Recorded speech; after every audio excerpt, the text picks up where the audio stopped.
Stratené srdce. Beda pre beda. Stratil som si srdce. Nikola pochopil, že znovu niečo stratil, ale až potom, keď sa vrátil zo školy. Už potratil mnohé veci, ale toto so srdcom mu predsa bolo dôležité. Nebolo mu dôležité iba to, že išlo o prívesok na kľúče a bez tých nemohol vojsť do domu. To srdce mu bolo obľúbeným darčekom. Dbalo ešte od minulých narodenín a stratilo sa mu tesne pred oslavami 11. Do domu predsa vojsť mohol, pretože sa rodičia už z práce vrátili a tento raz mal šťastie. Aj doma, aj v škole platilo to isté. Ak niečo už nechceš mať, len daj Nikolovi a on to stratí už o chvíľku. Všetko chce mať a keď dostane to, čo sa mu žiada, ešte v ten istý deň aj zmizne. V podstate Nikola zabúdal. V nižších ročníkoch základnej školy sa stalo, že si zabudol aj bundu uprostred zimy a šiel si po ňu iba vtedy, keď sa ho niekto opýtal, či mu nie je chladno. Stávalo sa, že do školy príde s čiapkou a rukamicami, ale sa domov vracal bez nich. Tety upratovačky často zabudnuté veci nechávali na poličke pri zborovni a na nej bývalo najviac Nikolových vecí a kto vie prečo, dominovali tam zošity.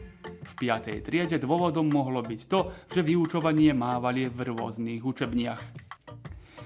Pre jeho nežné oči a očarujúci úsmev sa na neho nikto nehneval. Jeho kamaráti z triedy sa dohodli, že Nikolove veci budú chrániť a na povinnosti mu budú pripomínať. Stávalo sa totiž, že rodičom zabudol povedať, kedy bude rodičovská a na domáce úlohy tiež zabúdal. Nikola bol vďačný a svojich kamarátov odmeňoval vtipmi. Oni mu potom vrátili krúžidlo. Raz mu kamaráti priniesli aj mobil, pretože ho na hodine vypojil a nechal pod lavicou. Pátrali po riešení a nakoniec vypátrali. Mama navrhla, aby si Nikola všetko dôležité zapisoval na papier.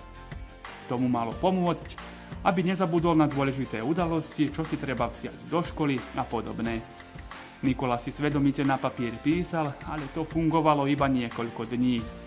Už bolo toľko papierov, že ich bola plná taška a Nikola už nevedel, ktoré povinnosti už má za sebou a ktoré sú stále platné. Na pomoc mu prišla spolužiačka Saňa, ktorá mu hovorila, čo si má dať do tašky, čo povedať rodičom a čo priniesť do školy.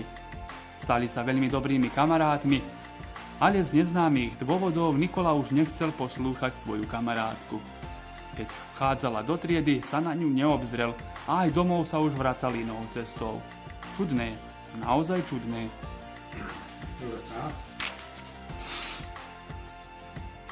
V ten piatok, keď jeho srdiečko zmizlo, Nikola do domu vošiel smutný. Nevedel si vysvetliť, prečo po skončení hodín domov šiel sám a zo školy vyletel o zlom krky, aby Saňa s ním domov nešla. Ale dobre vedel, že si zabudol srdce spolu s kľúčmi. Položil ich vedľa tašky. To srdce mal veľmi rád a zámerne ho zavesil na prívesok, pretože bol presvedčený, že tak na kľúče nezabudne. A teraz až do pondelka bude bez neho. V tom začul zvonček.